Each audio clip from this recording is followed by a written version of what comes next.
Can I cuss on this? That was Yeah. fucking wild. There's a clip where I look at my girlfriend and coaches. I'm like, that was fucking wild. Like, I did not expect that. I'm bleeding my own blood. I haven't bled. I had 11 MMA fights, 11 amateur MMA fights, and I had one professional fight at that time. I had never bled. Noah Chad made me bleed my first blood in like a combat fight. It was fucking nuts. It was nuts to me, but it was a super cool experience. And then I also realized that my next match was going to be more jiu-jitsu based. I was like, I can't slap anymore. My hands are compromised. And this guy now thinks that I'm going to be slap heavy, so I'm going to art of war it and switch it up on him.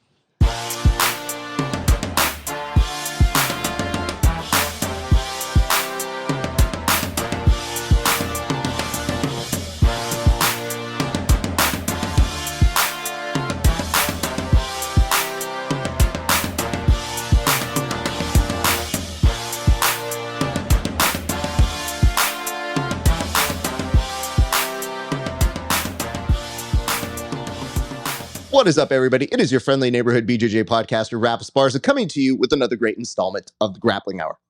How you doing today? And then what'd she say? No, that's great. Hey, here's what I want to say to you guys. First and foremost, I'm very glad that you're here. But while you're here, why don't we take a moment to actually do something that would be great for us here at the show? If you wouldn't mind, it would do such great things for us if you go over to HY.PAGE /Grappling Hour and you become a member of the Grappling Hour community. What does that mean? It means that you get access to these interviews 30 days before anybody else. That means you'll see information, topics, discussion 30 days before anybody else.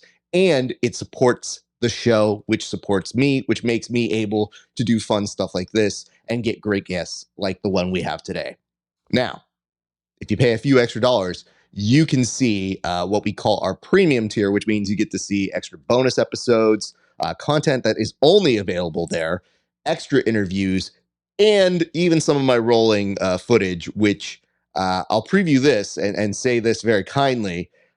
There is a very funny clip that no one else is going to see on social media of me in a recent competition that I find funny, but I'm also, I'm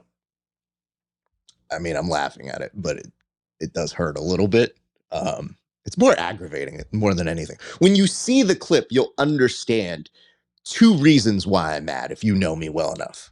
Anyway, it's not about me. It's about our guest today. Here's what I want to say about our guest.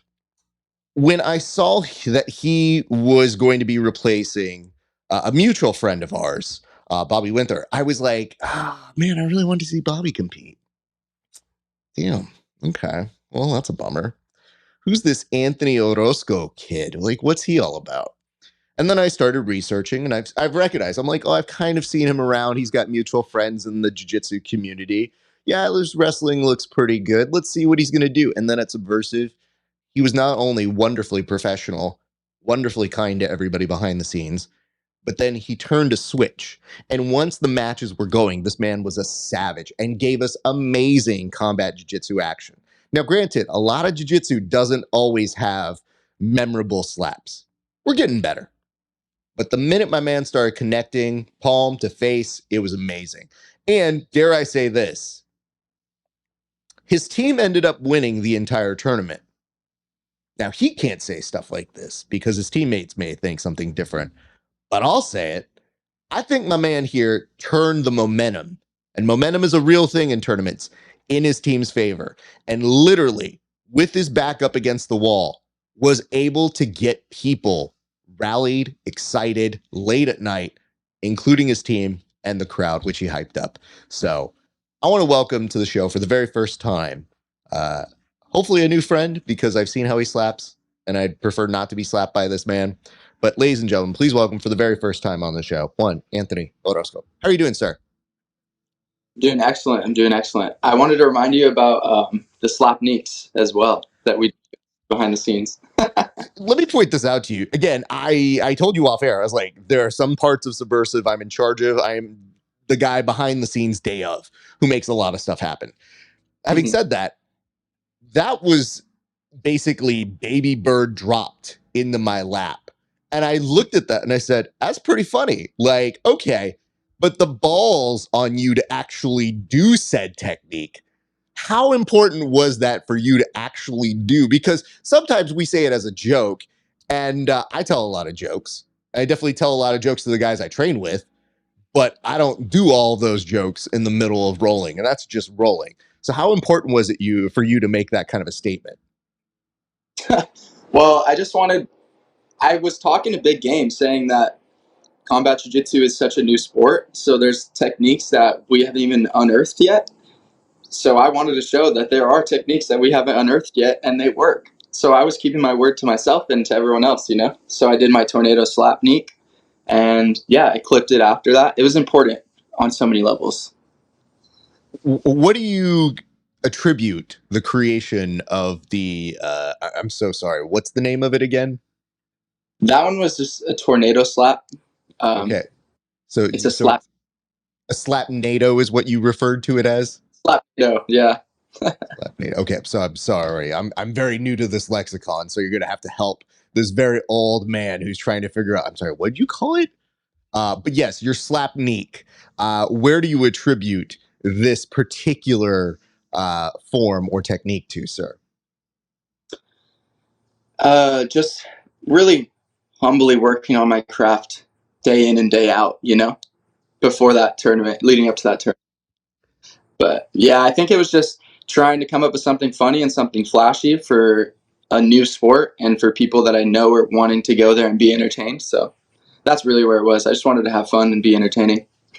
And you were. So congrats on that front. I want to also say this, Thank which is that you have a certain kind of haircut where from first appearance, when I saw the hair, the initial haircut, I was like, you can only be like a fighter or wrestler with that haircut or like the most insane person. Now, that doesn't mean they're not mutually exclusive, but in this particular case, I saw the haircut and I was like, I already know this dude wrestles. And then I look, I see your clips and I go, yeah, all right, mission accomplished here. So we'll get into your background here, but I want to go off Subversive for a few more instances. What was your experience like? How did you feel? Like, we'll get into the matches here in a second, but what was your overall takeaway from the experience of going to Subversive?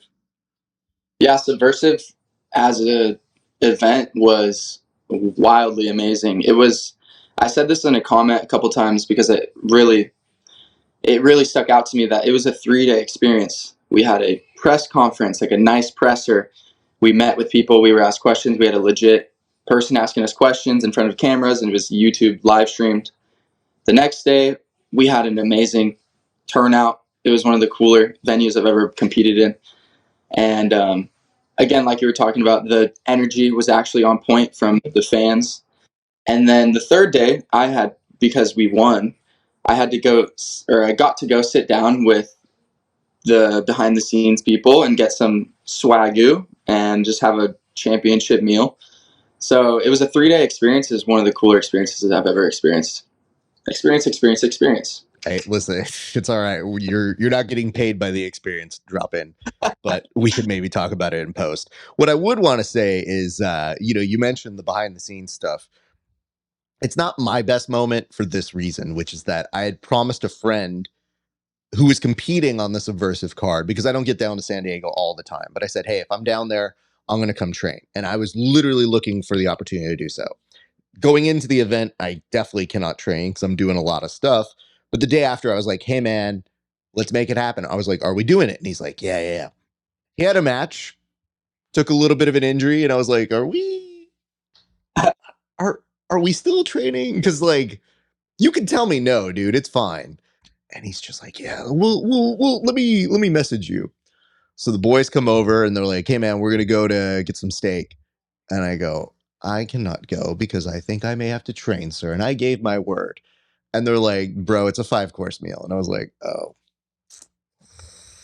It literally took all of them whining in unison.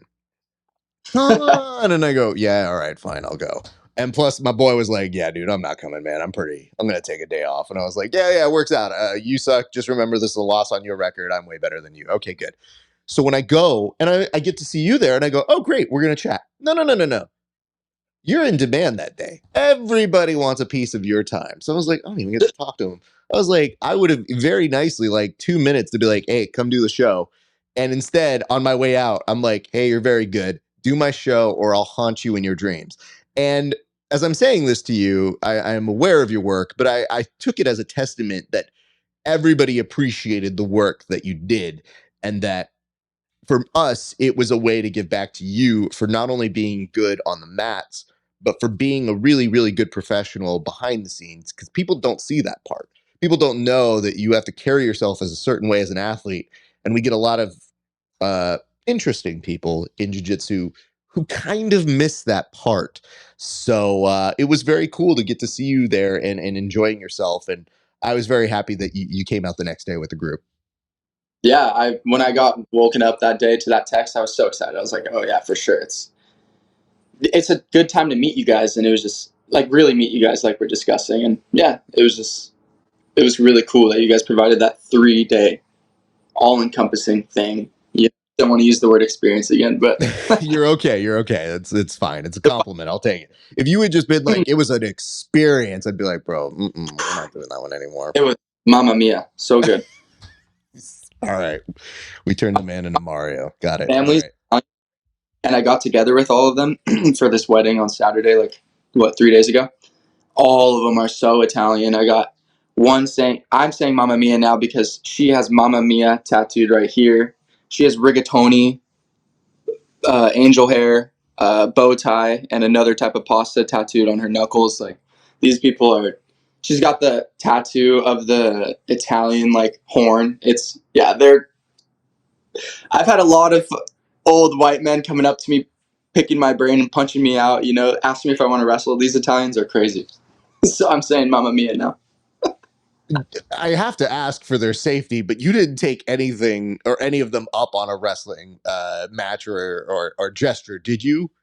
She's the youngest. My girlfriend's the youngest of like 4 other girls. So all of those girls have husbands now. All of them, it's just like fratty vibes. Like they're all coming up and bear hugging me, and like then the other one's punching me in the gut. Like it's so funny. I didn't up on a one-on-one, but they're trying to push it with a certain one of the husbands because he actually wrestled in the past too. So we might at the next family event get some mats going, get some mat time. Hey, listen, I like this a lot better. An organized version of this is way better. I have been to far too many weddings. As a brown person, I know what it's like to have Tio have some convenient gloves. Like, things happen at barbecues and get togethers, so it's not foreign to me. But what is unusual is as you get older, you're like, hey, man, you could just come train. Like, legitimately, just come find me. This is a dumb idea to do it here. There are no mats. That's really not beneficial for any of us. So, Yeah, to me, when I hear you saying that, I'm like, I don't know, man. There's a glimmer in your eye that you have that I'm like, he might be crazy enough to kind of indulge this. And I don't know how aware of this they may be, but I want to point out a couple things here. Number one, very proud of the fact that while at a wedding, I believe, this weekend, you still were finding time to watch a UFC. So it told me the commitment that you have at the table on a cell phone, still keeping up with the affairs.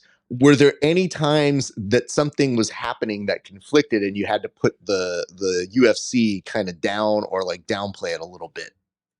honestly, no. Most of the dudes were interested in the UFC as well. They're like sports guys, and then a lot of them like have watched podcasts of mine already. They already knew me. It was the first time I met them, so they already knew like, Anthony, we got to watch this. That was like our talking point, and I mean that's my personality, so it was perfect. Like, yeah, we'll get along.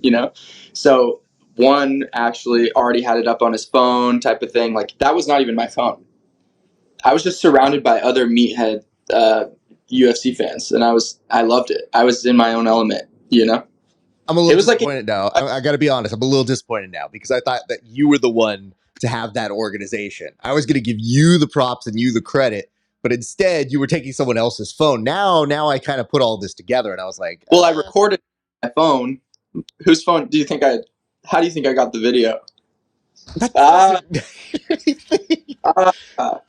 My man literally came in and was like, well, I was World Star filming the fight, so you're welcome, America. Like, yeah, okay, dude, you're the distributor of it, which, by the way, makes you legally liable. So I wouldn't go around saying that very pronounced if I were you. I did have all the servers that cared, coming around and being like, "Oh, who's up right now? Who's up right now?" There was one guy who I had bet money with against. I actually thought Aljo was going to win, so I lost $10 to a wedding server. I was like, "You motherfucker!"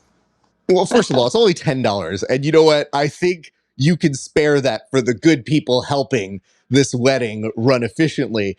But Cold. My what's steak that? was cold. My Your steak was steak cold. was cold? Wow. So I guess the first question I always ask when that happens is, what'd you do? Yeah, I don't know what I did to deserve that. I don't know what I did to deserve it. Well, let's go deeper into this hole, because I feel like a lot of people are in their feels that Sugar Sean did win. Did you care, or did you just feel like, nah, I think Aljo's got his number? That's the second one. I just thought Aljo would win by bear hug. I He thought was that's what was. he was He going to took come down. in with like a wet blanket approach, Yeah, basically just kind of stuffing him and going up kind of against the cage, trying to make that work for him, right? yeah. And once I heard Aljo re-mention that he took down Cejudo like 4 times, I realized, oh wait, yeah, he's probably going to be able to take Sean down. Typically, I just try to enjoy it. I don't want to like break the main events down. I want to enjoy them. But that time, I was like, okay, yeah, I think Aljo's gonna bear hug this man. That's understandable. Plus, I'm sure there's a little bit of, all right, he took down Henry Cejudo, who is our wrestling king. Yeah, You got to give him some props as a wrestler. So you want to make sure that you're kind of going in that chain of like, well, logically, MMA math says this to this and this to this. So this can always knocked out. Didn't. Okay. Okay. Yeah. I mean, it happens to the best of us. And I'll tell you this very honestly. At my wedding, there was a UFC fight. And for years, when I was doing Verbal Tap, I had a co host. My co host was in my wedding. And his job, he was like, well, what do you need me to do at your wedding? What can I do to help you? I was like, your job is to keep me informed on the event. There is a pay-per-view. You are to come up and like, I'm a president, whisper in my ear the results. I was like, because my wife, she knows I love this stuff, but we're not quite at that level where I could be like, let's put it on. I was like, yeah, this really should be more about us, right? Like I can take a day off. So every like match in the main card, he would like come up to the sweetheart table and be like, Rafa, I have some news to report. It ended in the 5th round. Was it good? People will say it was pretty good. Thank you, sir. I appreciate your service. And then literally that was the approach the entire night. So I have tried to create a blueprint for those who are in an actual marriage. But if you're getting married, I told people, I was like, y'all can watch whatever you want. Like, you guys not worried about this. Keep it on, put it on. Don't worry about me. For you guys, just make sure that you are able to partake and enjoy it.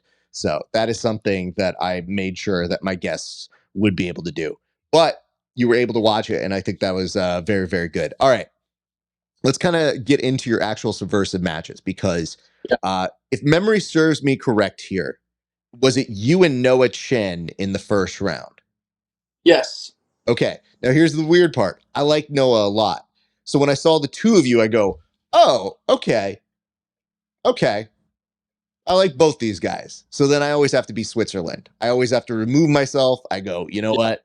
Let the boys do what they're going to do, and may the best man win. And I'm out. I got shit to run anyways.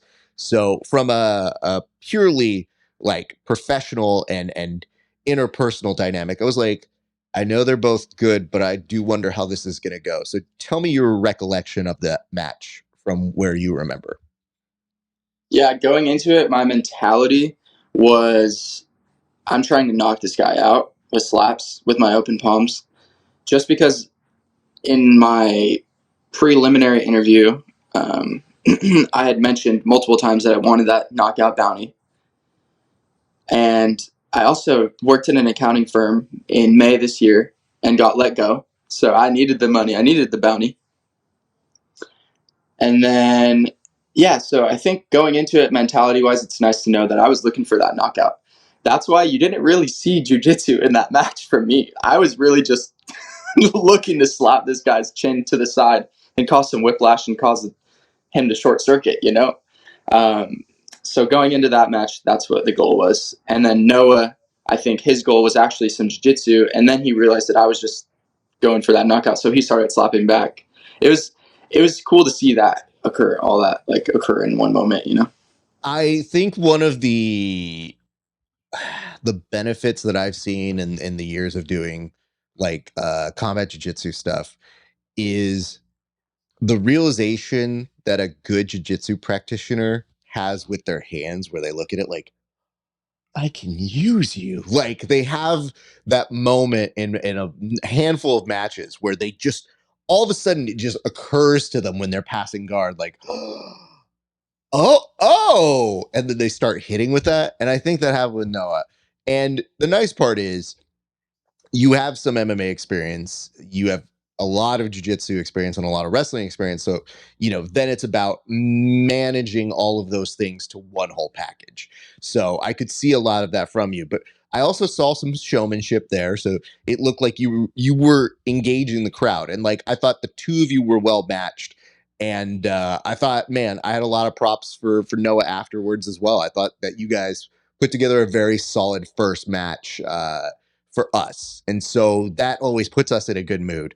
But yeah, what were you feeling like towards the end and then after the match? Well, credit to your point. I didn't mention earlier, but I was wanting that bounty so bad that I forgot to do jiu-jitsu, and I really didn't think about passing guard or like smothering. You know, it was so funny to me. That's what I told my coaches after. I was like, dude, wait, I was just not see red, but I was just seeing one line, you know, one lane. So that was pretty crazy. But I guess when we went in for the overtime, I remember feeling so exhausted. My arms and hands my palms were hurting because for the first time ever, I was striking with open palms. So my palms were hurting as I was like locking around that bear hug to start overtime. That was a memory I had. To only escape 2 seconds faster than Noah was crazy to me. Like, I don't know, just so many things were happening at that one time. When I left the mat, I remember saying can I cuss on this? That was fucking wild. There's a clip where I look at my girlfriend and coaches, I'm like, that was fucking wild. Like, I did not expect that. I'm bleeding my own blood. I haven't bled. I had 11 MMA fights, 11 amateur MMA fights, and I had one professional fight at that time. I had never bled. Noah Chad made me bleed my first blood in like a combat fight. It was fucking nuts. It was nuts to me, but it was a super cool experience. And then I also realized that my next match was going to be more jiu-jitsu based. I was like, I can't slap anymore. My hands are compromised. And this guy now thinks that I'm going to be slap heavy, so I'm going to art of war it and switch it up on him. So those were what I was thinking after the match. That makes sense because I did see you get that high, and it's kind of it's a fun ride for us who watch, and I'm sure similar to how you watch other people fight. Perhaps not Aljo this past weekend, but I mean, for other people, when you're absorbing it, you get on like a roller coaster. You go like, oh, I'm kind of feeling what they're feeling. And so when I saw you getting excited, I was like, oh, damn, I think I'm excited right now. Like, this is dope. And then what's really complicating the issue is we don't know those things. We know that you were in a rough match, but we don't know, like, oh, this is the first time he's ever bled. Oh, his palms aren't there. Oh, man, I don't know what's going through his head right now. So when you get this insight into it and you get these things, what you realize is, damn, it's a margin that you beat and it's awesome, but now you've got to do it again. So it's finding a new sense in that time, that downtime. But the one thing people might forget in this scenario is you're part of a team. So you're still experiencing this for other people. So you don't even get to like really watch it from afar yet. You're in it in a different way for two other people. So what was that experience like to be absorbing it for yourself and then two other teammates? Yeah, I think as my job, I'm an ENFP, so I give energy, right? My my job on that team was to make sure that both of them were charged up, motivated, and they had the energy to go out and do what they needed to do to secure our money. I am someone who can dial in whenever, wherever, however. Like my girlfriend does, I don't mind my girlfriend being back there with me. I don't mind not having music in my headphones. I don't need headphones. I can I can be in one place at one time, and then when I step on that mat, I turn it on. So for me, I just made sure that I poured all my energy into them because I got myself covered. So I think, but as far as experiencing it from experiencing their matches as they were going on, I was confident we won the first one once I had won. I was confident in Marcos to win. But the finals match was a different story. If you want to get into that too. We will. But I have a particular follow-up question based off of the information I was just given here. And the question is as follows: where the shit does this energy come from? Because you're just casually being like, I have this energy to give. And I'm like, are you a video game character? Like, where does this manifest from? Like, where are you getting this bound of energy? Did someone drop like a little energy kit for you? Did you eat an apple? Like, where is it coming from? It's the Level Mushrooms, the sponsor. No, I'm just No, no, no. Hold on. This is one of the few times you can do this unabashedly. Considering they took care of us. No, no, no, no. This is the show where you can plug them. We love them. yeah. It's the Level Mushrooms, man. They're keeping me dialed in and keeping me animalistic. But like I said, I'm an ENFP. I think that's just how I'm designed. I just give, give, give. So when did you discover that you had this particular gift? Because um, I am known as kind of a level person. So amongst my crew, my job is always to be the center. So anytime the guys are like up or down, they'll know they can look at me and I'll be like, we're fine. And they know that there's a commonality. So we might serve similar purposes for what we do. It's just my energy is a different energy, whereas yours is like, no, no, no, man. I made you win that match. You're welcome. Like to me, I have to understand it a little bit more. So can you define a little bit more of what that is? Yes, this is all off the cuff. I think there's a responsibility for someone. There's a responsibility for a leader a lot of times, and a lot of times I don't want to be the leader, but I see that there needs to be a leader. So I become the leader because I'm confident enough to make a mistake in front of people and bounce back. And I'm also confident enough to just be the voice because sometimes there's not a coordinator. And it's like, that's so essential for any team. So I think it's just the confidence to be able to fuck up, the confidence to be able to be confident in my decision. That's where I find it. And a lot of times people aren't confident to be, what's the word? Just like, I don't know. They're not confident enough to give, you know? Sure. I don't know. Okay, that does make sense because my whole background of, let's put it this way, the easiest way to explain this is when I was growing up, people would go, "Oh, so you're naturally Raphael from the Ninja Turtles," and I was like, "I don't know, man. He's kind of a hothead.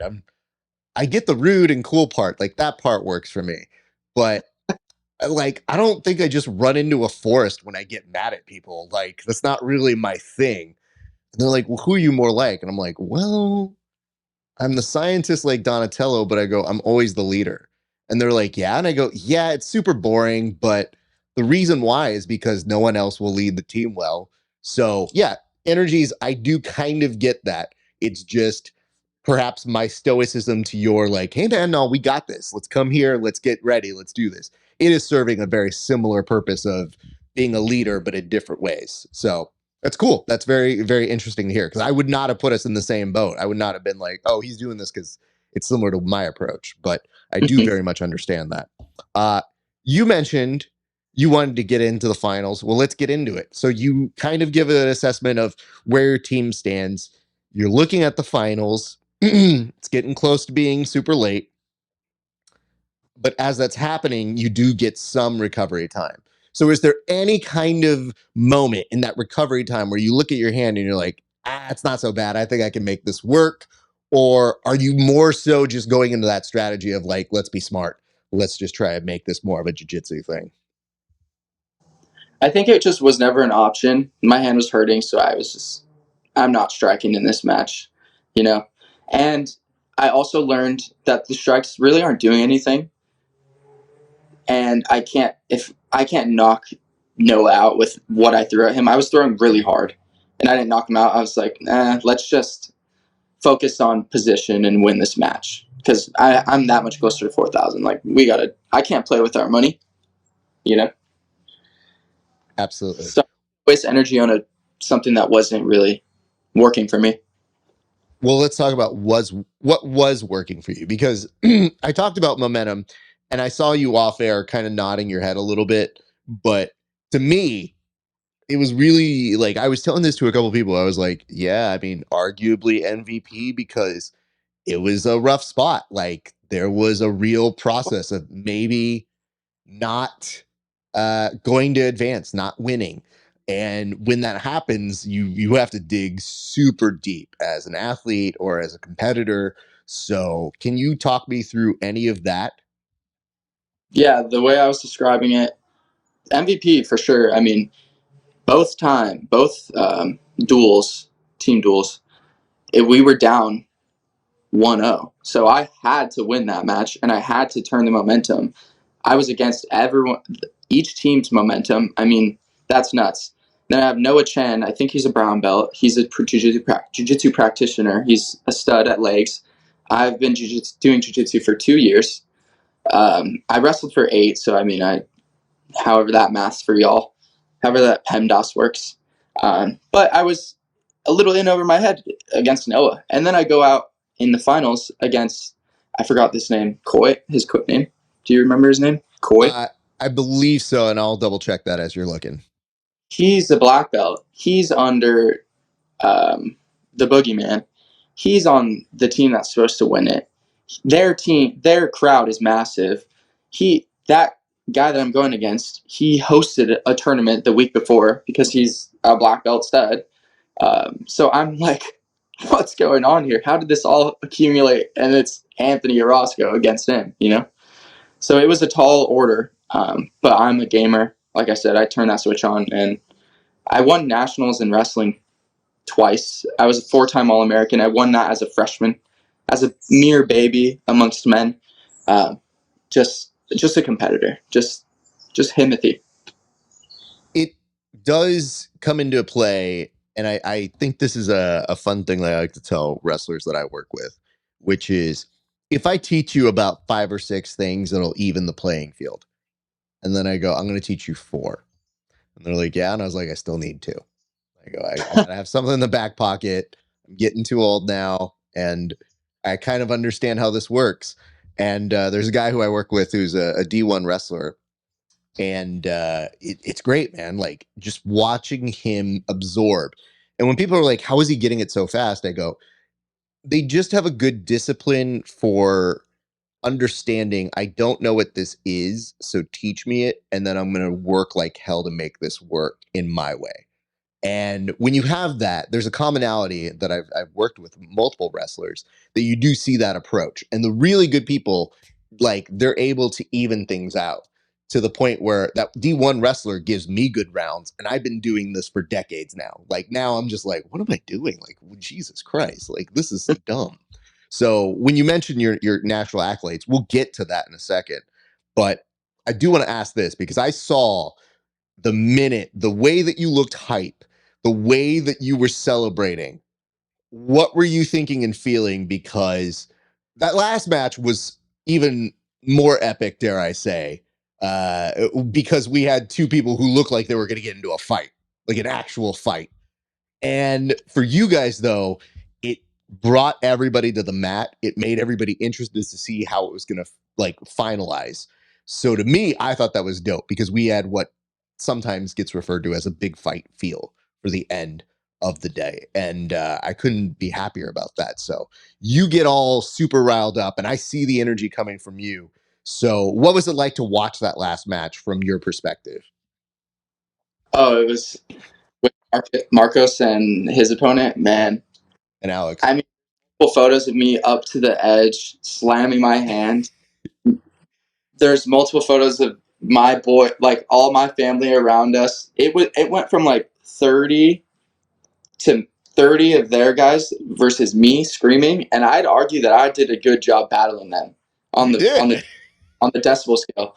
Then everyone realized that, like, no, I want to cheer for this underdog, this team that came back.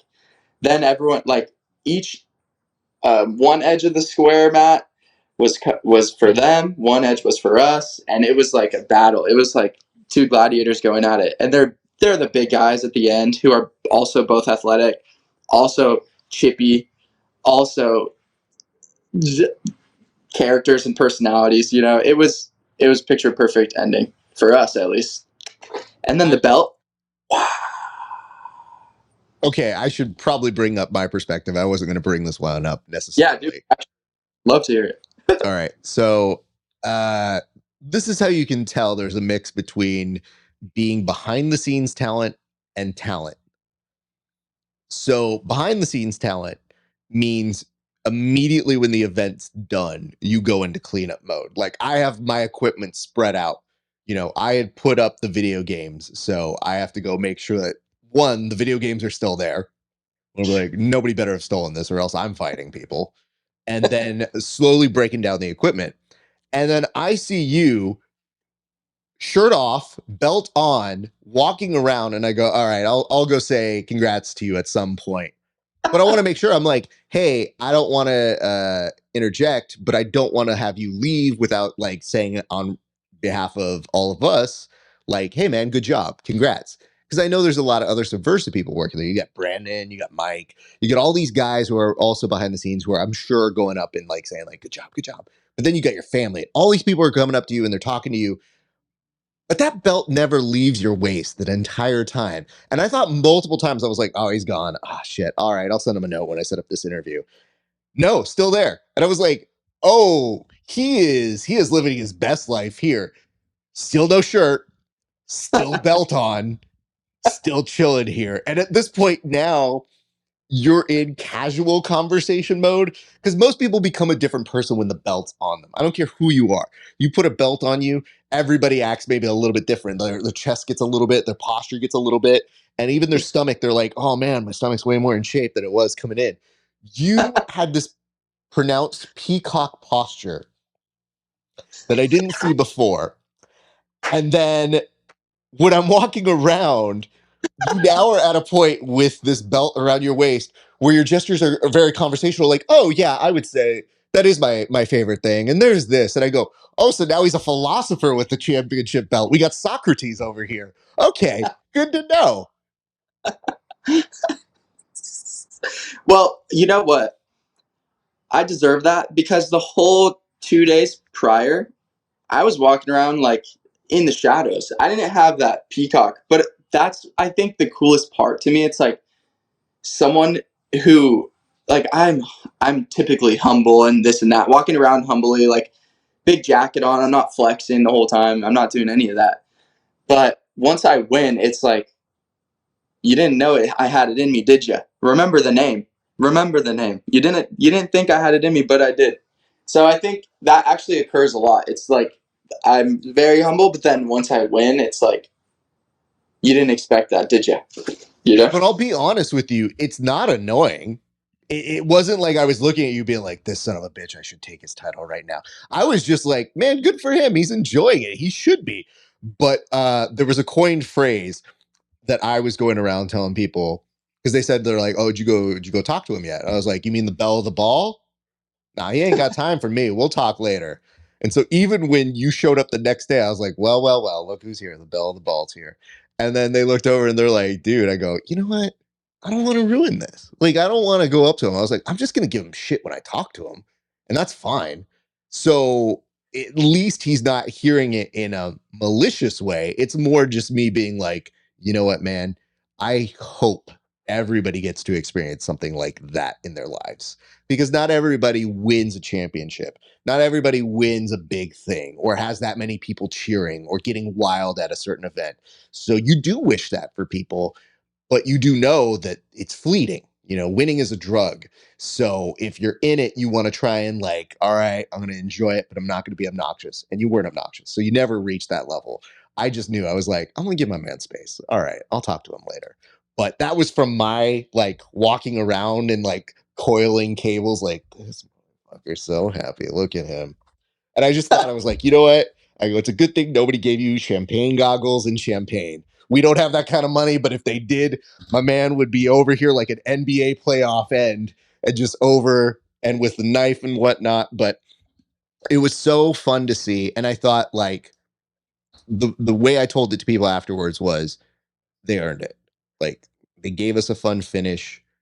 Whenever you put these events on, you're nervous as to how the final's going to go. So you always want it to be good, but we've been to enough events where you know sometimes it's a dud, and that was not Yeah. a dud. So I felt very happy that we had provided as a community. So y'all did your part, we did our part, then we all go out and have fun. And well, most of us, we just went to go eat and pass out. So that was our thing. And then the next day we got to see you, which was wonderful. And uh, your girlfriend was great. She came along as well. I could see that everybody was getting along. We're watching the event. Now, here's the only thing that gets a little bit weird. I feel like I can say this because this is a behind the scenes thing that I recognize. Normally, it's the team that watches the event afterwards. It's very rare that you have the athletes that are involved in it who then are like, yo, play my highlight. And I go, oh shit, they're here. Like, it was like production team and the athletes that won the event. And like, you know, you guys are there like admiring your work, and that's Yeah. great. But in my head, there's a couple moments where there were a couple malfunctions on the actual, like, there was a wrong camera angle or something where I'm mad. So you're there sitting there having a great time being like, this is great. And I'm sitting there being like, Oh. oh, that fucking camera angle's off. No. It's got to be this. So like we have two very different like recap experiences. But what was it like to rewatch that? Was that the first time that you had rewatched some of those highlights from that evening's event? No, I watched my stuff right away multiple times. I watched my work multiple times before I go to sleep. I planned the clips that I was going to make out of it before I went to sleep that night. Yeah. What I actually enjoyed the most was watching not mine with you guys, but watching my teammates with you guys. Like I forgot about all the times that Marcos was like I forgot about when Marcos like rubbed his face with the guy's face. I forgot when Marcos was like telling him he stood up, he said, "Hey, if you slap me again when we're sitting on the feet, I don't care. I don't care."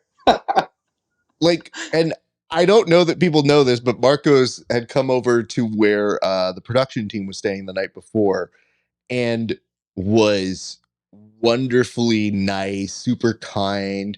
And then the next day I see him and I'm like, the guy that was super nice and kind to us might get into a fist fight with one of our fighters.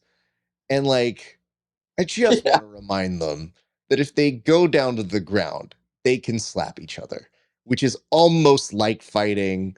But I'd really prefer if nobody actually punches each other, because as much as that might do good business for us, it's really going to sour the event as a whole for the ending. So I'm like, please, just violence on the floor, standing up, one of you take down. And Yeah. Alex, to his credit, man, Alex had some really fun looking slams. So I'm looking at that and I go, all right, everybody's cool. We're slamming each other. That's mostly fine. Don't slap each other standing up, and we're good. Hey, we've got to finish. All right, that was cool. So yeah, I thought that was actually very funny, and not an experience I get to share with a lot of different athletes. However, we do technique breakdowns with athletes later, but that's a different thing. Let's do this. I want to ask. You don't have to tell me exactly what you did with some of the money that you received, but did you end up buying anything that meant something to you after the event with that money? Was there anything that you did that was vaguely fun with your prize money?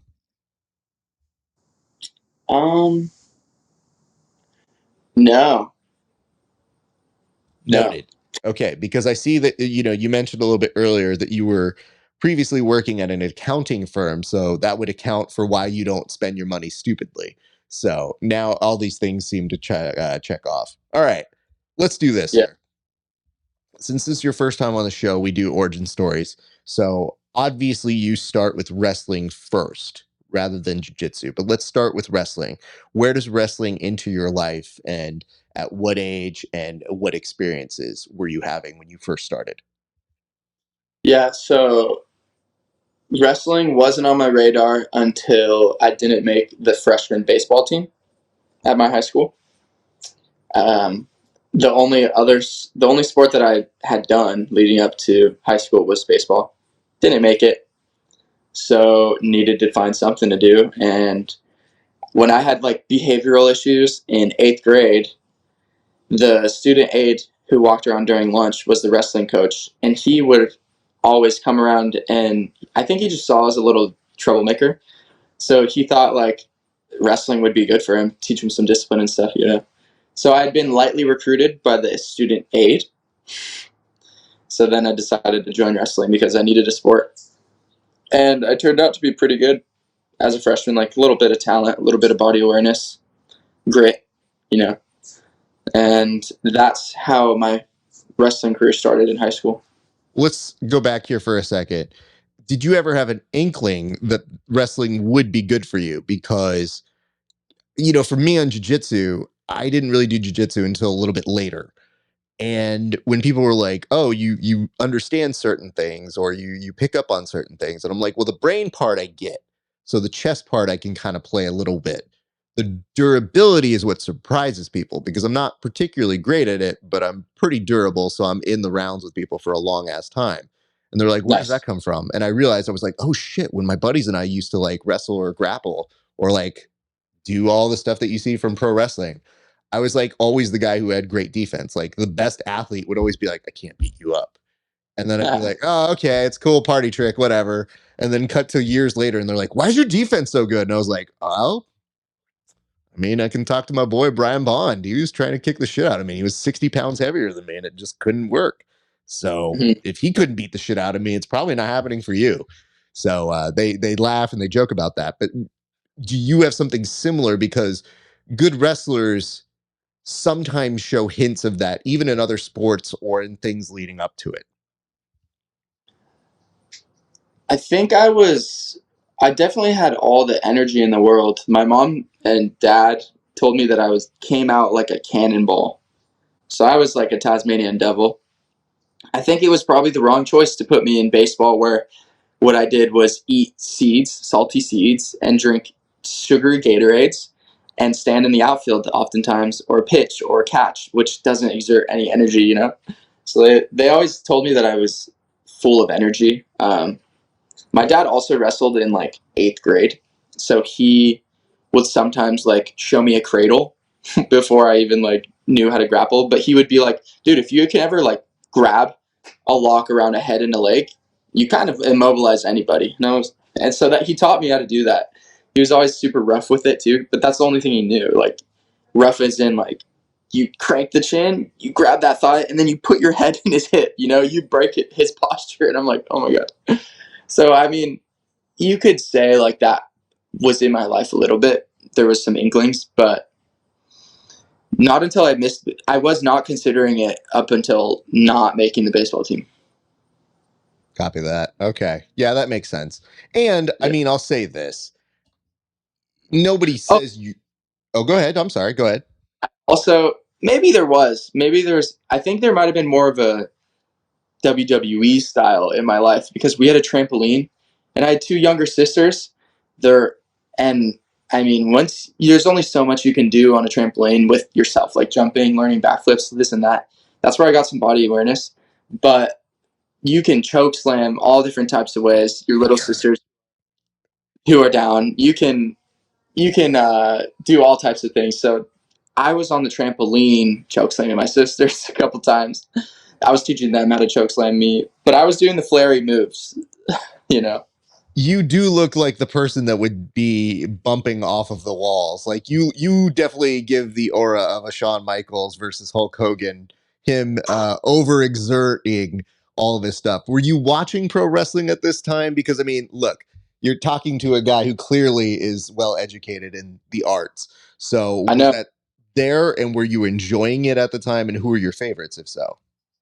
Yeah, I watched Friday Night SmackDown every day, every Friday. I watched Monday Night Raw every Monday.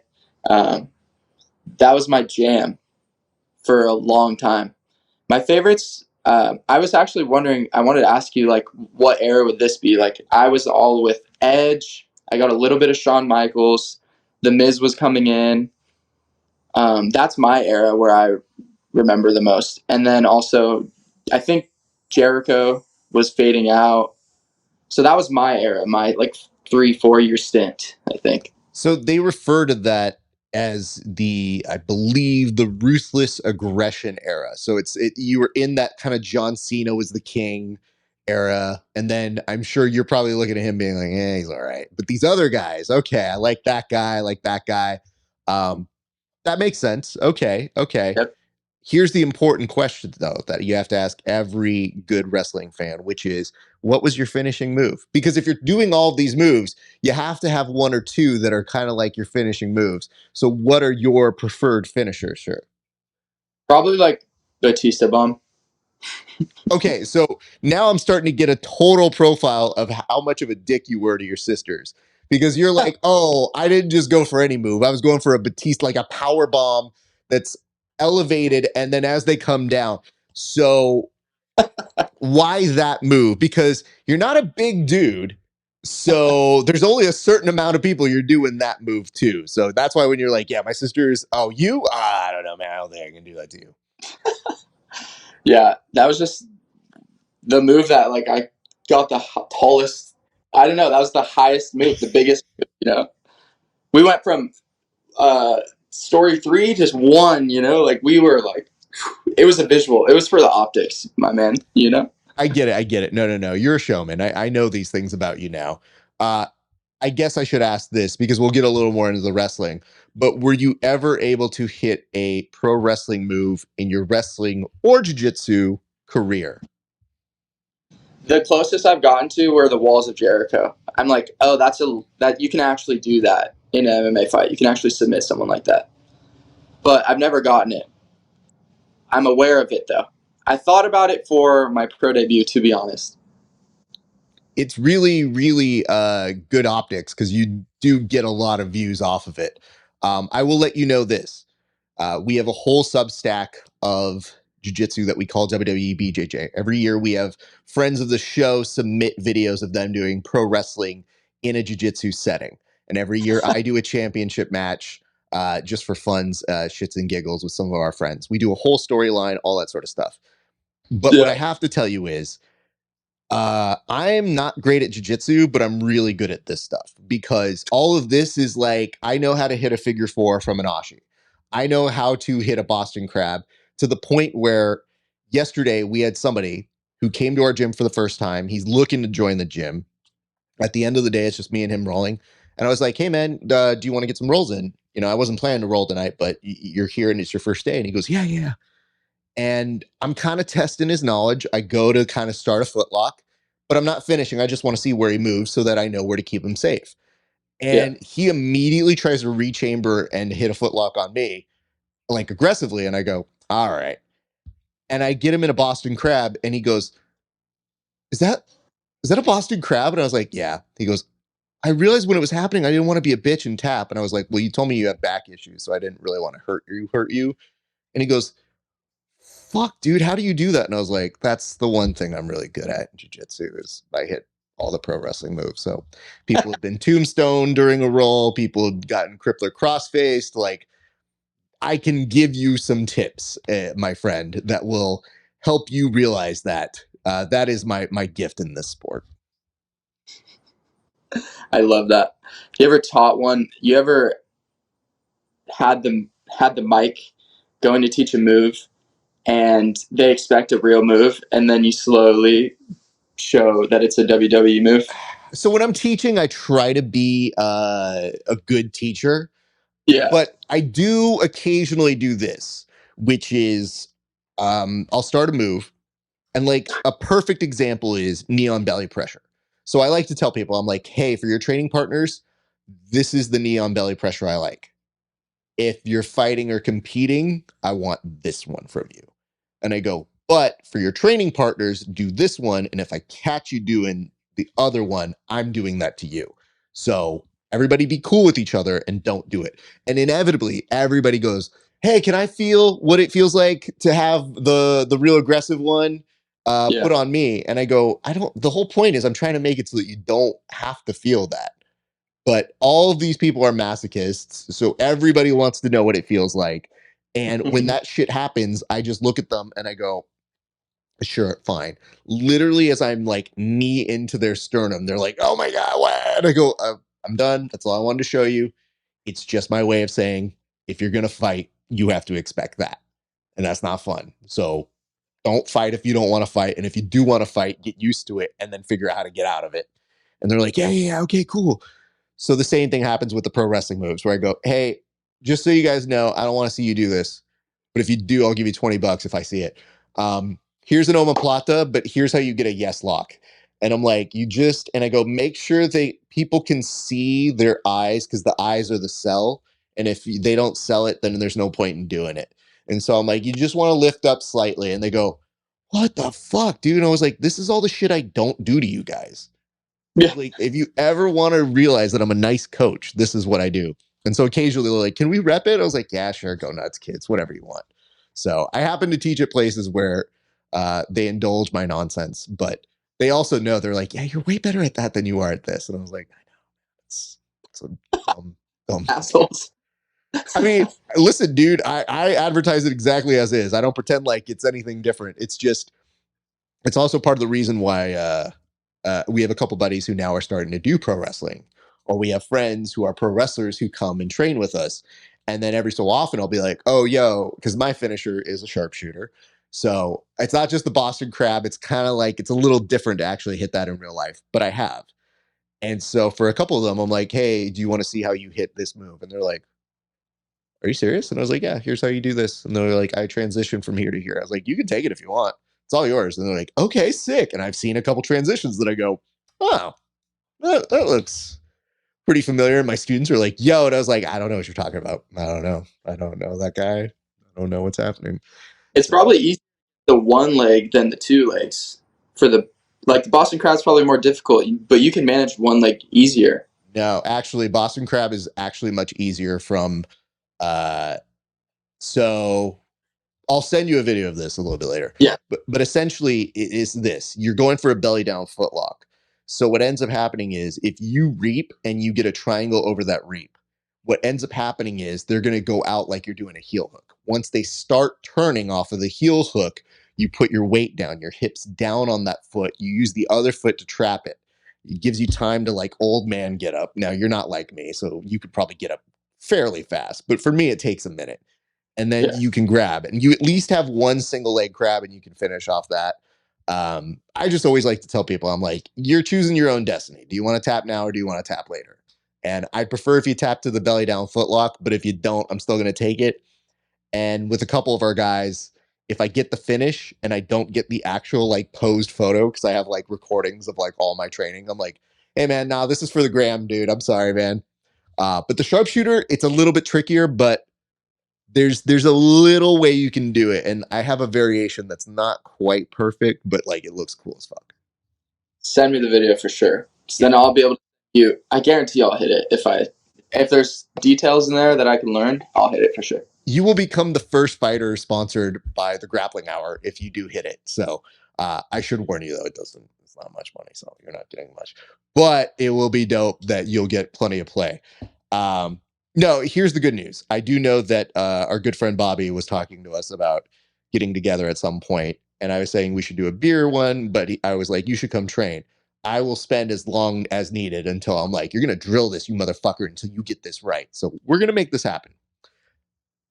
But let's get back to where we were, which was you started wrestling. And then when does wrestling kind of become this thing that you're like, all right, I kind of like this. I kind of feel good at it.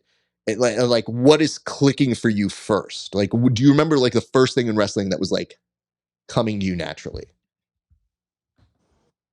When you just compare first year wrestler, when you see two first year wrestlers wrestling, the person who wins is the one who is just naturally gifted.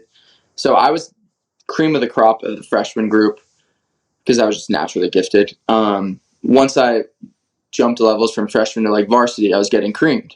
So that was sad.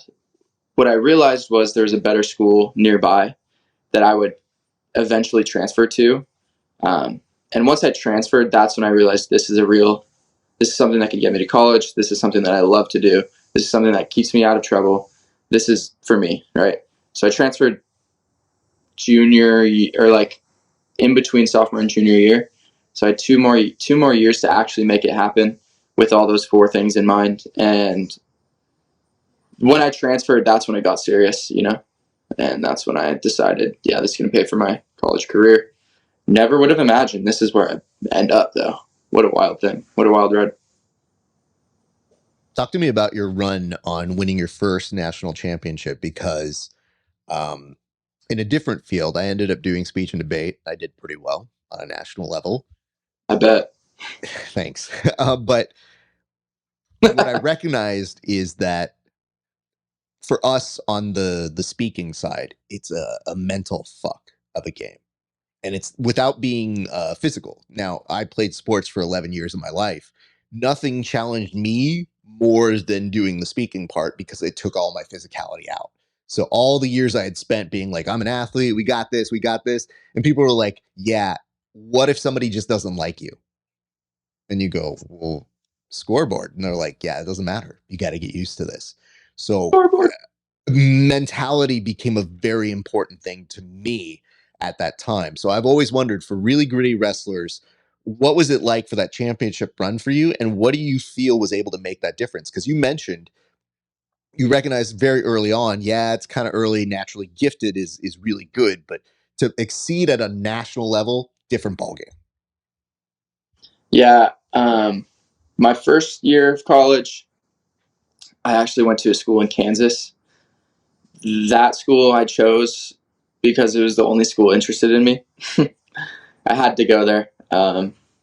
That actually turned out to be really amazing because typically every time I skill jump, like I really have a big skill gap jump, it's because one coach focuses all his energy on me. That school wasn't very big. The team wasn't big. We didn't have so much talent. So I got one-on-ones with the coach who was an All-American, a D1 All-American all the time.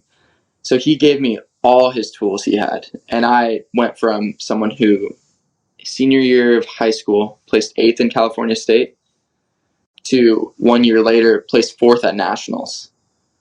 So that was a wild jump. As a true freshman, I didn't take 2 years in between that. So that coach poured into me, gave me the once you place 4th in the nation, now you realize what you are, you realize your worth, you realize that now I'm actually here to set a goal for a 1st in the nation.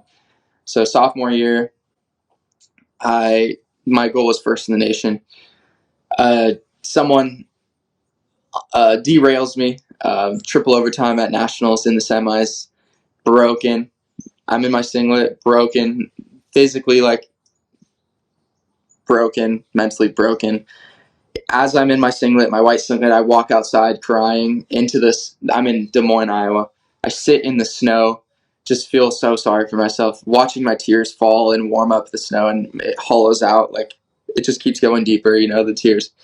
That was a pivotal moment. Oh, and then at that time while I'm crying, my grandpa comes out and he gives the most like glorious comeback speech. You know, you have a year to make it happen, to get your goal again. Just gives me that comeback speech and says it's not over. There's no way it's over. It's not over for you. Go out, win this third place, and then prove to yourself next year that you can do it. I go out and win that third place at nationals. So we took fourth, then third. But I go on a tear that next year as a junior. I outstanding wrestler of the tournament, tech, fall, or pin, or major.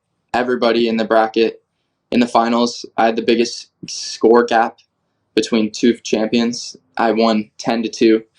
Not an offensive point scored on me that junior year. Just outstanding wrestler is the best way you could say it.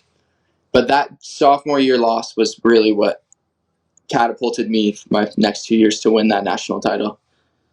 And actually, the senior year national title, there's a school that's renowned that's won nationals 10 years in a row. So, which means these coaches are excellent. Which means these coaches have game plans. Which means they have enough coaches to go around to game plan. This in the semis of my senior year, I win a match 3-4. They really sent out their guy with the best game plan like that I had faced that year. They almost derailed me, but to no prevail. And then I win that second title my fourth year of college. So it was a wild ride. But that sophomore year loss was probably the most pivotal moment in my career, most defining. As an adult, I was broken.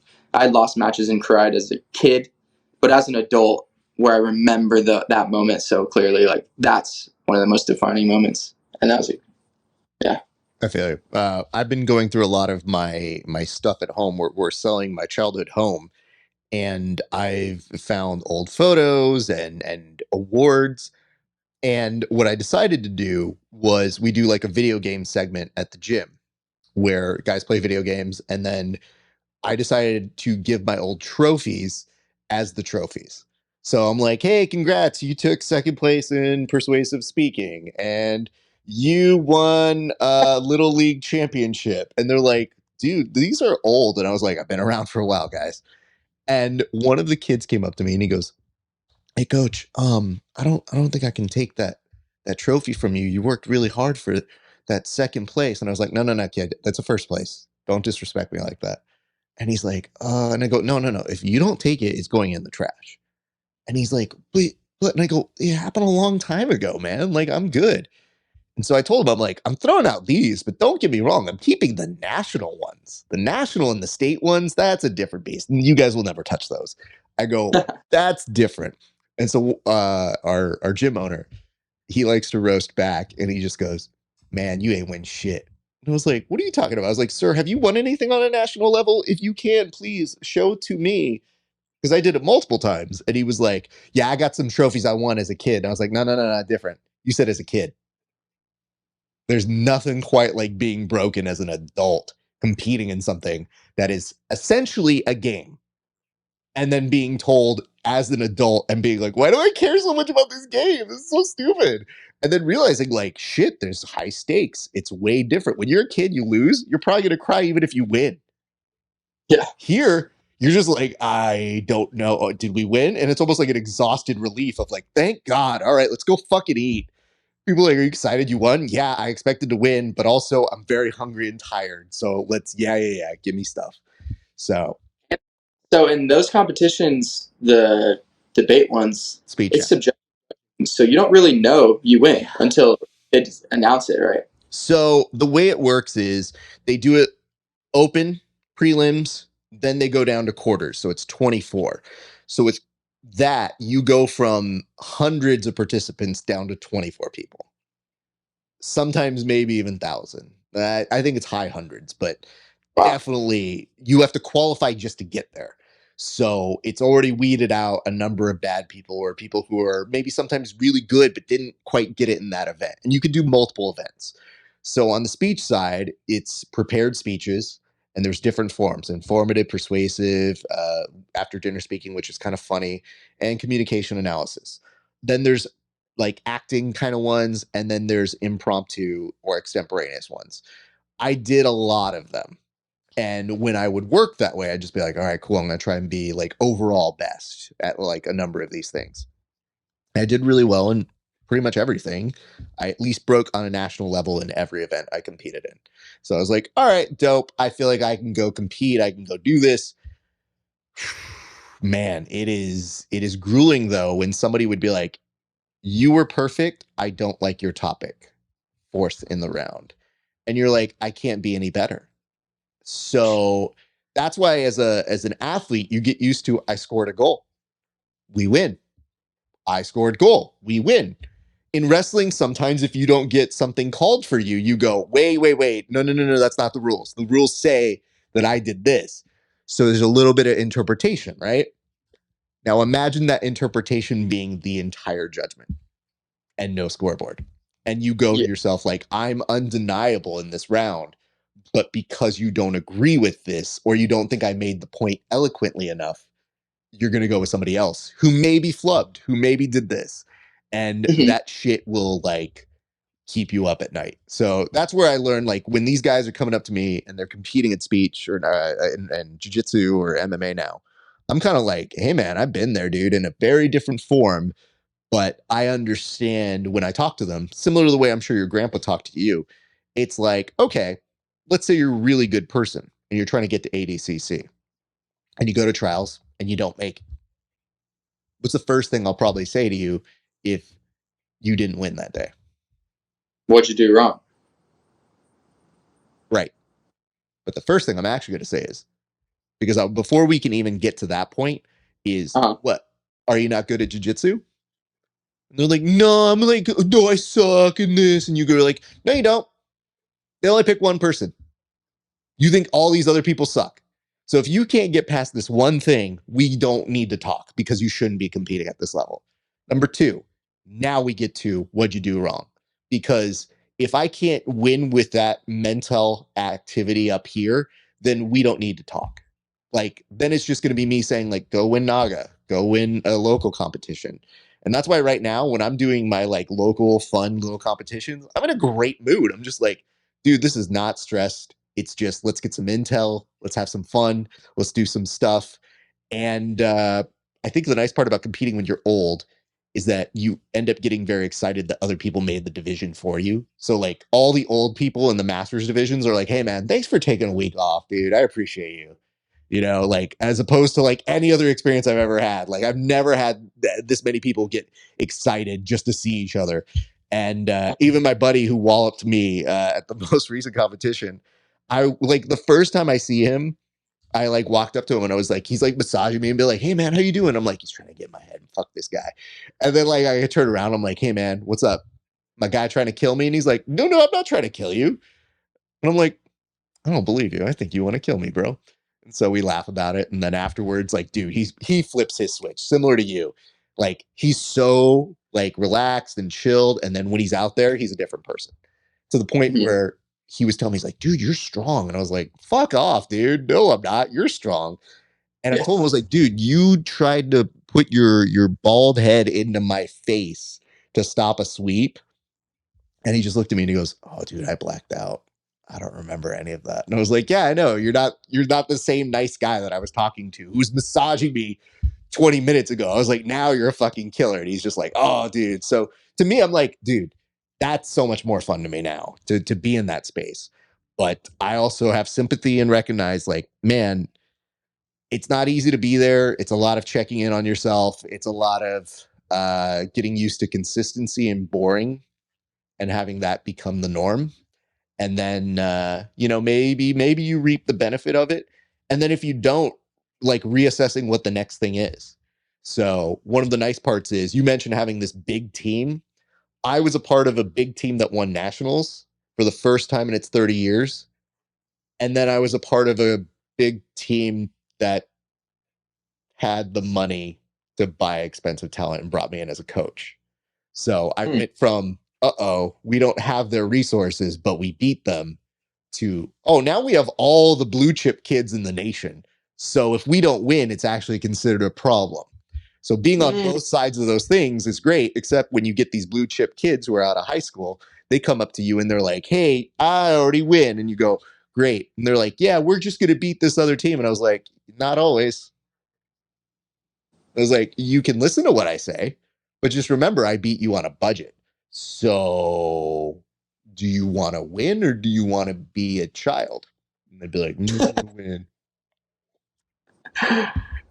So Yeah, man. I don't know how you guys did that, like how you lived with scoring that you couldn't see happening real time. Like, well, that's wild. Like my first question with my any match of mine, what did I do wrong? But it might be hard to know what you did wrong. Like if their judging criteria is, or if their judging is just not how you would judge, you know? So since we're getting into the weeds of this, I will tell you, it gave me two good things.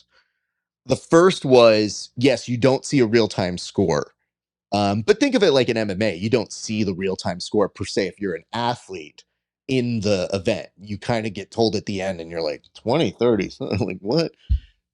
Which is still difficult for me. Like Yeah. like us, we don't know until they say it, which is so wild to me. So I guess I have a little bit of You experience, you like, you but do I've only more had than you think, one yeah. decision. Yeah, What got I it. would tell you though is that we wouldn't know what the judges said about you until maybe that Monday, and they have ballots. So your coaches would get ballots which would have the scores on them. But you wouldn't know if you broke until they posted it on a wall. And then you'd see it on a wall. And so all of us would be looking up like, did I break? And then you had to come up with the world's best poker face if you didn't. So literally, this is how we'd look like. If I broke, it was this. If I didn't break, it was this. That's as subtle as you can be because you can't let them know inside that you're going through it. So you would literally have to just go, okay. And sometimes I would look at the round and I'd be like, oh shit, those are fucking monsters. All right, let's fucking go. But like, that's what's thinking here. The way I look is, and then just taking off into a room and running the speech real quick and then going. So having an athlete approach is kind of weird in it, but it did give me a way to channel it. But the thing I took away that was really good, and this is what I tell our athletes, is I say, hey, there was a practice where we didn't look at our ballots until Monday. So I don't look at any competition tape until Monday. So that means if they compete on a Saturday, take the day off because nothing good is going to come the next day. You will not have true perspective if you lost a hair of a close of a match kind of a thing. You're still going to be in that space of like, I should have won or I should be that, and your emotions get too tied to it. 2 days give you perspective of don't look at it, and it's a practice because when you have a good day and you're at the hotel, you want to see that footage. So I have this discipline now where if anybody's like, yo, I got your match, I was like, just send them to me by top of Monday because then I'll have the perspective, good or bad. Because if I look at it when I'm good, I get too cocky and being like, they can't touch me, man. Nobody can get out of this Kimura. And then Tuesday I go roll with one of our guys and I'm like, oh shit, they got out of my Kimura. They're not that good. Fuck. So I have learned that as a practice, and it's my way of giving my friends, our athletes, time and space to get themselves back in and check that way. So that's one thing that I've taken from that. That's a good perspective. But I would have loved to do some debate like that. I'm not good at it. I've never really had practice in it, but like I'd idolize that side of competition that you have. That's so cool. I'm I jealous. promise you this, based off of your personality and your commitment, had things been different and you had been put in my speech class, I could have made you a national champion. Even if you're like, I don't know if I'm good at it. It's an attitude. And having coached some national champions, you always work with the guy who works hard. Like you do. And there were like males, females, like who would literally step into my room and they would literally just be like, I would do the following test with them. And viewers of the show will know this, but I ask them, do you want to be good or do you want to win? And they'd be like, well, I want to win. I'm like, okay, great. And then I would give them a speech and I'd be like, here's the topic.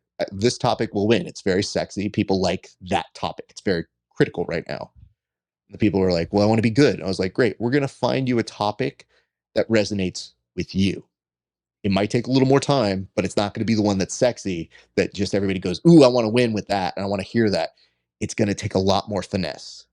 And people were like, well, why would you ever just want to be good and not win? And I go, because good will always win over winning. Because winning will make you mad if you don't win. If you take second, you think you didn't accomplish it. But if you're good, you're going to keep working because the topic resonates with you and people will see that. And then when you get into that result, when people go, I just didn't feel your speech, that doesn't exist anymore. So the best people, though, are the people who come in and say, why not both? And I go, great, let's get to work. You're going to be a national champion. So sometimes it happens, sometimes it doesn't. Listen, we are going over our time. I do want to be respectful of your time, but I do want to get a couple more questions in if we're still good. Let's run it. All right. Let's get into where jiu-jitsu finds its way to you. This show is called Grappling Hour. We've talked more about professional wrestling than we have your jiu-jitsu. So let's get into the actual moment where is it after you win this national title, DOS, that then you find jiu-jitsu? Where does it kind of enter your life, sir? Yes. On March 10th, 2020, that's the tournament, the final tournament of wrestling nationals. I win that fourth one. 3 days later, shuts down. Everything shuts down. So, which is pretty sick. We got that national tournament in 3 days before it ended. Nuts, right? Great for me. But now I have a year and a half of. We're looking towards a year and a half of like seclusion and nothing. About a month after March 13th, 2020, I moved back home to San Diego and went in with my family. And then 6 months later, I just pick up jiu-jitsu because I need some competition in my life. I do some of that. I do those little Naga tournaments, the grappling industries. I do Fullerton's. What is it? Like World League? World League, yeah. JJWL. And gradually, like, of all of those five, like, I gradually went up a belt. The first time I went blue belt. Second time I went like purple blue. Then I actually tried black belt one time at like a smaller like Naga, and I won it. So that's when I did the thing where I was all cocky. I'm like, oh, I need something else. I need something new. By no means did I go against black belts that are like well renowned at that Naga tournament, but then I realized I needed some more competition, and that's when I moved to San Diego to really like jump into the arena and be amongst like. I didn't have money for Legion. I didn't have money for Autos, but I could train at Arena and then cross train at those later. So that's when I realized I wanted to do MMA as well and get the full package going. All right. I always ask this of anybody who does MMA, but it takes a certain kind of person to want to go from just doing jiu-jitsu or wrestling. What compels a person, even as crazy as yourself, to look at your options and say, yeah, fighting's for me. I think I want this.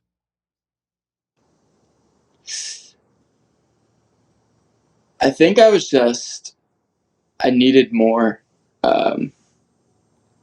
excitement than just a jiu-jitsu match would provide. Because I think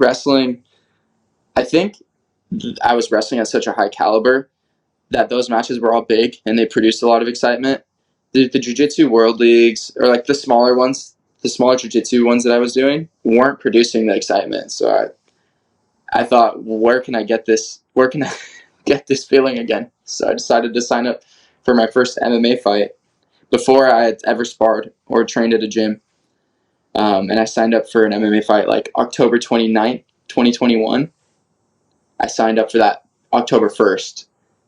Basically making myself have a deadline, which made me go to practice for 29 days in a row before my fight. So that was your first fight back then? Yeah. Okay, let me see if I can do some math here because I'm sometimes pretty good at math. You said that you've had 11 fights? Okay. So you're legitimately on a card every other month at this point then, if I'm doing that math correct. Yeah. I did a tournament. I did a couple tournaments. So I did, for some fights, I did, over the course of 3 days, I did 3 fights. Oh, Jesus. Okay. More compressed than you're thinking.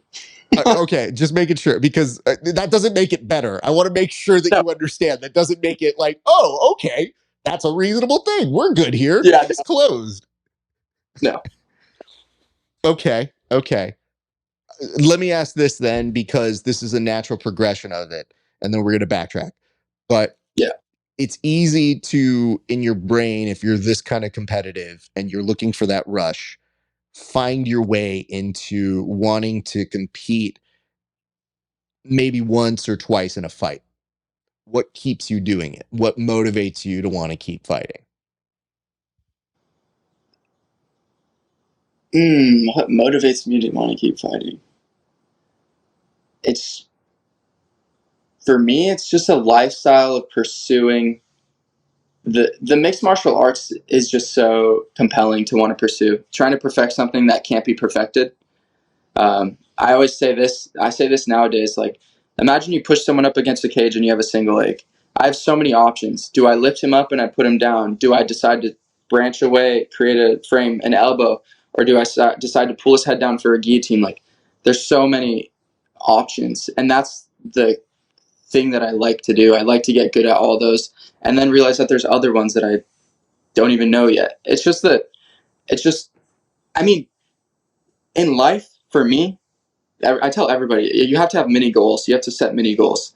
So in MMA, it's an endless mini goal. I can set endless mini goals and I can get good at endless things because there's endless mixed martial arts techniques, you know?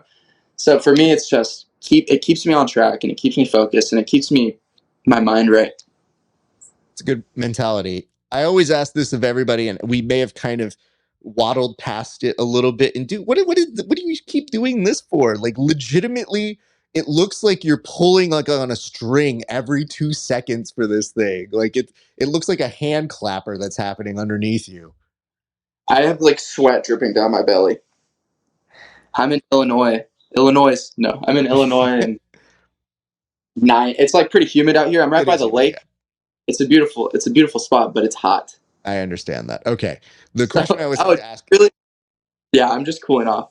No, I get it. It's just it's happening to the point where I'm like, I should ask the guest if he is okay, because he might evaporate at this point.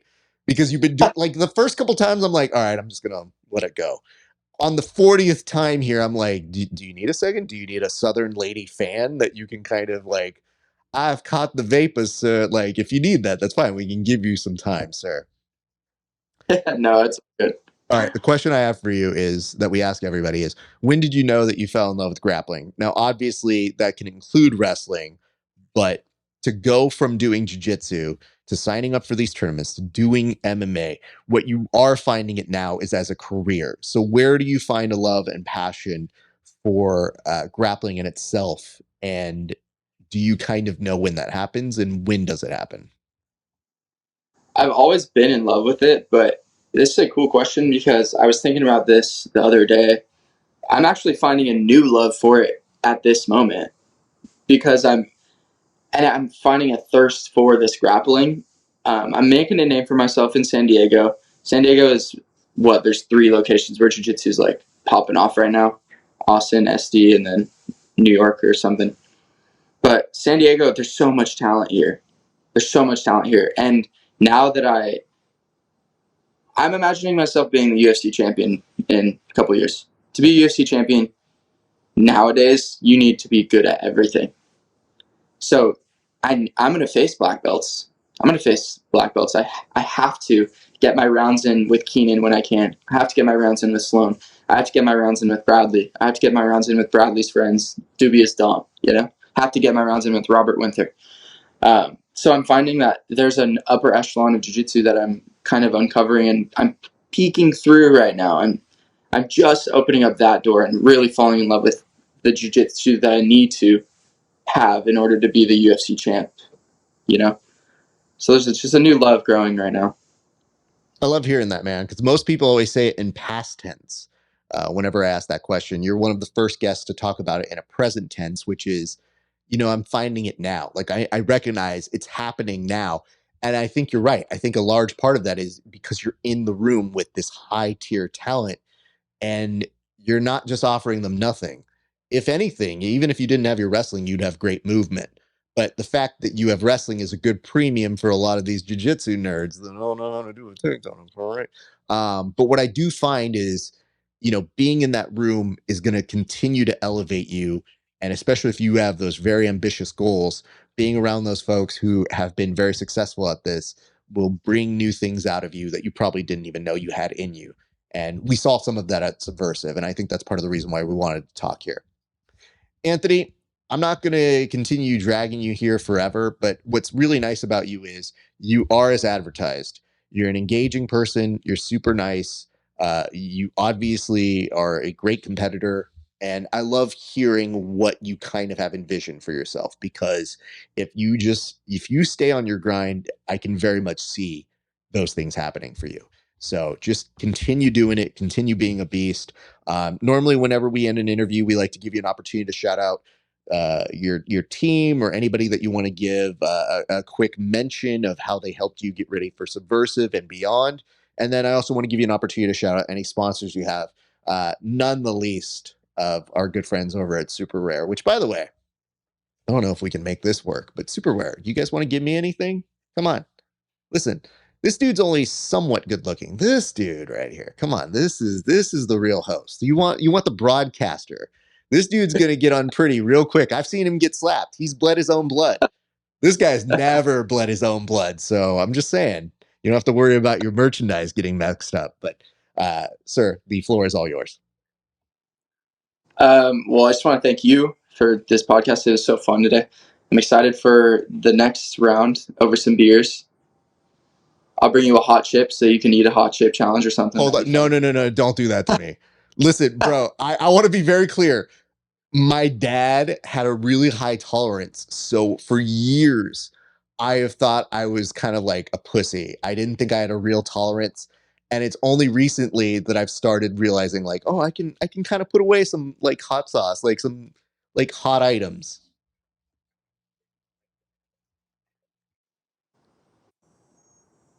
It cut out a little bit, but your dad, what'd you say about your dad? Oh, okay, I got you, man. I was just saying, for years, I thought I was a pussy with tolerance, but I've now recently, due to hot ones, recognized I have a little bit of a tolerance, and better than I thought it would be. But I don't like come in bragging like you with a championship belt, being like, "Hey, man, I'm king of this hot sauce." I'm like, dude, every time I do it, I go, "What a surprise! I handled that. That's not bad." And some people are like, "Is it hot?" I was like, "Oh, it's definitely hot."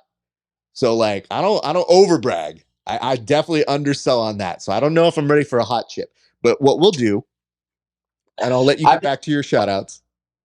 But when we do, I'll just bring a surprise when we do come. How about Fair that? enough. But here's what Yes. we're gonna create a system here. We're gonna Yes. exchange. You, sir, I think this is a good exchange. I think you'll give me some what we refer to as I believe it's good old American wrestling. And in exchange, I will teach you the real wrestling, which is that of the profession that has been going on for years in the arts. So that way you can hit somebody with the dumbest move that will go viral in your MMA career, sir. I like that trade. I like that trade. But yeah, for my sponsors, thank you to Juju's Kitchen. This is a food. This is based in San Diego. Shows videos of him going to the farm and getting his fresh veggies and getting his fresh cilantro and those little garnishes. He's just killer. Juju's Kitchen. Love him to death. Super Rare. Shout out to Super Rare. And then other than that, just want to shout out to my team for preparing me for every fight. I mean, all those, I couldn't have fought those 11 fights in my career without them. They've traveled to Monterrey, Mexico with me. They traveled to Serbia with me for these fights. Like, always got my back. And then my teammates specifically, who always, I'm sharpening with them. I mean, Subversiv, couldn't have done Subversiv, hopped in that without Robert. Went there, get me prepared. Alex Trinidad, and then my coach Vince, Savages, Adam Bradley too. My God. But yeah, as far as that, those are my shout outs. I also want to say I love to do other things, I like long walks on the beach. I like wakeboarding. I like Shane Gillis. I love comedians. If anyone has a good comedy show, an assignment for me to do for the debate, to become a debater, let me know. Love to. Always search in different realms, learn different things, So I think you're going to be good at no matter what you do. So I love hearing that, and I can always recommend good new talent that I spot out here in LA whenever I see them. But here's what we're going to do, sir. I'm going to close this up. I'm going to say bye to you off air in just a second. I'm just going to say the N words here, but I cannot say this enough, man. Good kid, good attitude, good everything. It's going to carry you far. But I definitely wanted to do this interview for so many reasons. The least of which was that when you gave us those great matches, I was like, you know what? I always try to observe and let people know we're watching, we see it, we appreciate it. And the whole staff on the Subversiv team was talking about you in a very favorable light and saying, like, yeah, you want to root for that guy. You want to see him succeed. So thank you for being a pretty good person, both in front and off the mats. of course, thank you for having me. All right, brother, I'll see you in a second. But to the rest of you goons, let me just say this. Thank you so much for watching. I know that you guys got to hear a lot of great stuff. If you liked this interview, and I hope you did, because if you stayed this long, it means you did, you can do me a solid. Go on over, go to HY.PAGE /grappling hour, become a member of the Grappling Hour community. $5 a month just to see these interviews 30 days before anybody else. And guess what? You want to see them 30 days before anybody else, because then you're going to have to wait. And you don't want to wait. Nobody waits anymore. We're all an instant gratification society. That's what we need right now. Give it to me now. Don't have me wait. Now, now, now. If you want that, HY.PAGE /grappling hour. And if you really want to support the show, see our extra content, maybe see me go through a table. That's a real clip. That's a thing that kind of happened. Yeah. You can go become a premium member, and you can find that at HY.PAGE as well. You can also become a member of our Discord, where we put up early clips, questions every day, engagement. I'm in there all the time. You guys can always ask me questions. And especially if I know who the guest is, I sometimes put that guest in that chat and let you guys give me some questions if they're good. If they're good. And then last thing I want to mention, if you made it all the way through, you can do me another solid, which is you can like, subscribe, and comment on this video, wherever you're watching. It would mean a lot. Tell us what you liked. Tell me what your favorite jiu-jitsu position, even if you didn't like the interview. You're hearing this, just say half guard, somewhere in there. Totally fine, acceptable, because that helps us as well. All right, guys, that's going to do it for us here at the Grappling Hour. I hope you enjoyed this episode. It's been a great day for grappling. We'll see you back on the mats.